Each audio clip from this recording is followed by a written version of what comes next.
Today we're going to be making a oat and honey sourdough sandwich loaf. The principal recipe will be in the description box below, but I added 1 cup of water, half a cup of honey, a third a cup of olive oil, a cup of sourdough starter, a teaspoon of salt.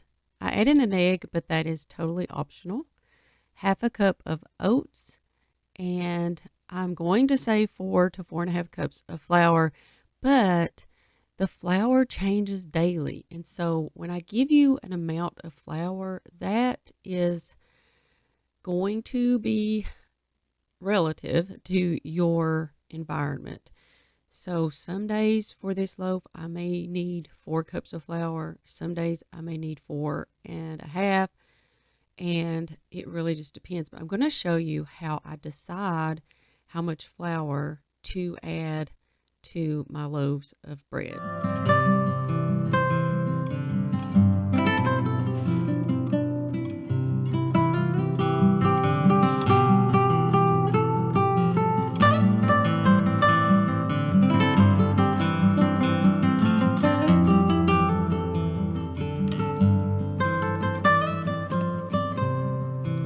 So what I like to do is add just enough flour until a soft ball of dough forms and it's pulling away from the sides of the mixer bowl. It's still going to be sticky and you're going to think that it's going to be hard to work with, and it would be. If you took it out right now, it would stick to everything. But trust me, if you leave it in the mixer for at least 10 minutes, it will come together. So what I'm going to do, I'm going to show you what it looked like before I started the kneading process, and then I'm going to show you what it looks like 10 minutes after kneading. So this is before. Sorry about the focus. It'll come in just a second. There you go. And it's very sticky.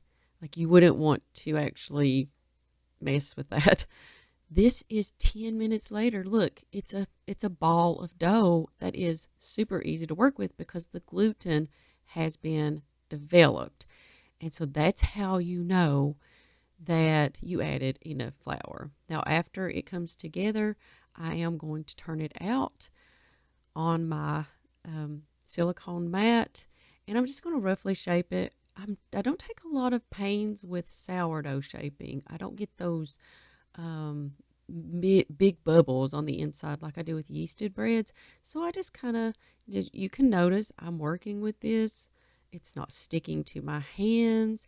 It's easy to work with, but it looked really, really sticky before I started kneading it. So I think sometimes what happens, we add too much flour to our bread recipes and then they come out quite dense.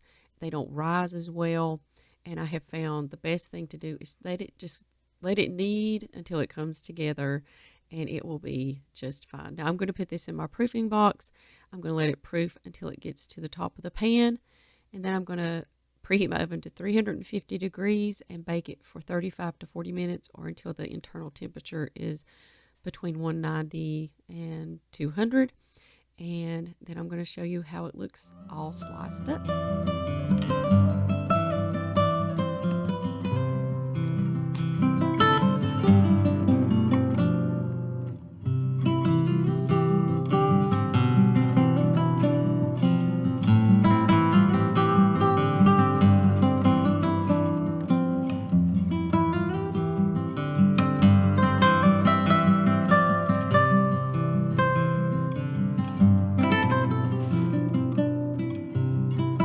So the bread turned out so good.